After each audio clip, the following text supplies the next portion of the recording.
मध्य प्रदेश के शांत और घने जंगलों के किनारे बसा कसारिया गांव सतपुड़ा की पहाड़ियों के बीच स्थित है। चारों ओर हरियाली से भरा ये गांव जितना खूबसूरत लगता है उतना ही रहस्यमयी भी है। गांव के बुजुर्ग कहते हैं कि सतपुड़ा जंगल में एक प्राचीन कैबिन है जिसे स्थानीय लोग साइलेंट कैबिन कहते हैं। इस कैबिन के बारे में कई डरावनी कहानियां प्रचलित हैं और कुछ लोग इसे शापित मानते हैं। इस कैबिन का इतिहास काफ़ी पुराना है। कहा जाता है कि यह एक साधु का तपोस्थल हुआ करता था, लेकिन किसी भयानक घटना के बाद इसे छोड़ दिया गया। वहाँ जाने वाले लोग या तो लौटते नहीं, या अगर लौटते भी हैं तो उनकी मानसिक स्थिति ठीक नहीं रहती। इस डरावनी जगह का नाम सुनते ही गांव वालों के चेहरे पर खौफ छलकने लगता है। इसी गांव में कुछ दिन पहले आयुष और रिया पहुंचे थे। आयुष 26 वर्षीय साइकोलॉजिस्ट का मानना था कि डर और अंधविश्वास केवल दिमाग की उपज हैं। वह हर ऐसी जगह की सच्चाई सामने लाने का जुनून रखता था जहां लोग मानसिक समस्याओं का सामना करते हैं। दूसरी तरफ रिया एक 24 वर्षीय एडवेंचर ब्लॉगर जिसे खतरनाक और अनजान जगहों पर जाकर रोमांच की तलाश करने का शौक था।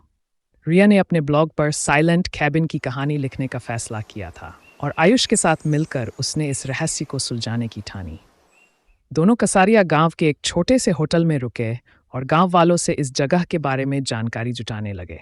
गांव वालों ने उन्हें समझाने की कोशिश की कि वे उस जंगल में न जाएं, लेकिन रिया और आयुष ने इसे मात्र डर और अंधविश्वास समझकर नज़रअंदाज कर दिया।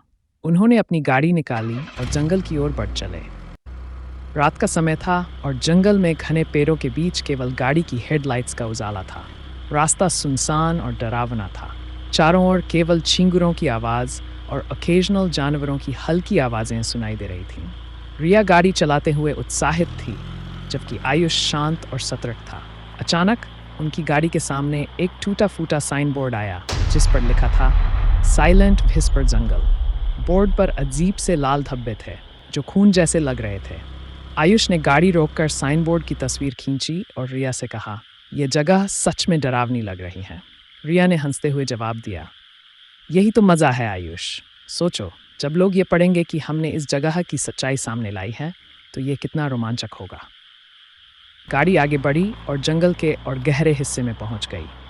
रास्ता उबड़-खाबड़ था और गाड़ी धीरे धीरे बढ़ रही थी। अचानक घने पेड़ों के बीच हेडलाइट्स की रोशनी में एक पुरानी और जर्जर लकड़ी की कैबिन दिखाई दी। कैबिन की खिड़कियों पर लकड़ी की टूटी हुई शटर लटक रही थी और दरवाजे पर जंग लगी लोहे की घंटी झूल रही थी। ये जगह सच में डरावनी लग रही थी। रिया ने गाड़ी रोकी और उत्साहित होकर बाहर निकली। उसने अपने कैमरे से कैबिन की तस्वीर खींची और आयुष को कहा, चलो अंदर चलते हैं।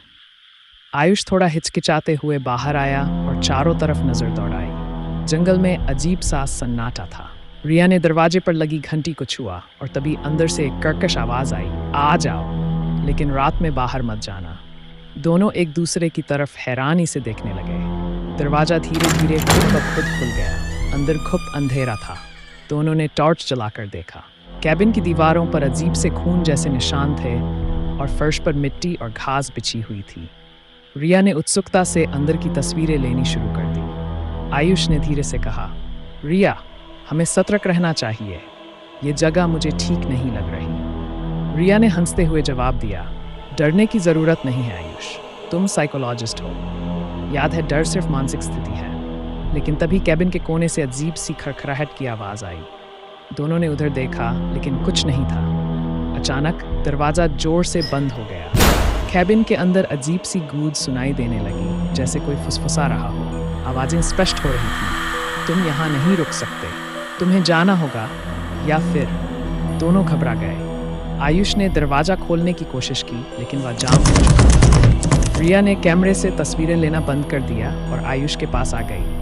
दीवारों से फुसफुसाहट और तेज हो रही थी और ऐसा लग रहा था कि कैबिन की दीवारें हिल रही हैं। तभी खिड़की पर एक लंबी काली परछाई उभरी, जिसकी चमकती हुई आंखें अंधेरे में उन्हें घूर रही थीं। आयुष और रिया डर के मारे जड़ हो गए। उनकी सांसें तेज हो गई। अचानक वह परछाई खिड़की से गायब हो गई और कैबिन के अंदर अजीब सी ठंडी हवा बहने लगी। आयुष ने रिया का हाथ पकड़कर कहा, हमें यहाँ से निकलना होगा। लेकिन तभी कैबिन की दीवारों से अजीब सी आकृतियाँ उभरने लगीं, जैसे वे जिंदा हों। कैबिन का फर्श हिलने लगा और ऐसा लग रहा था मानो पूरी जगह जीवित हो।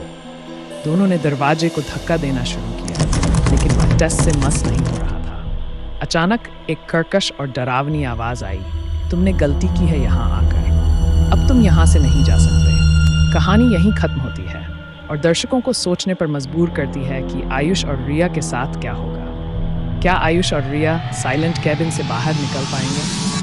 वह काली परछाई कौन है और उसका क्या उद्देश्य है? क्या आयुष के साइकोलॉजिकल ज्ञान से उन्हें मदद मिलेगी? क्या रिया की जिज्ञासा उन्हें खतरे में डाल देगी? क्या वे कैबिन से बाहर निकलने से पहले कोई खतरनाक सच जान पाएंगे? अगले एपिसोड में जानिए क्या होगा।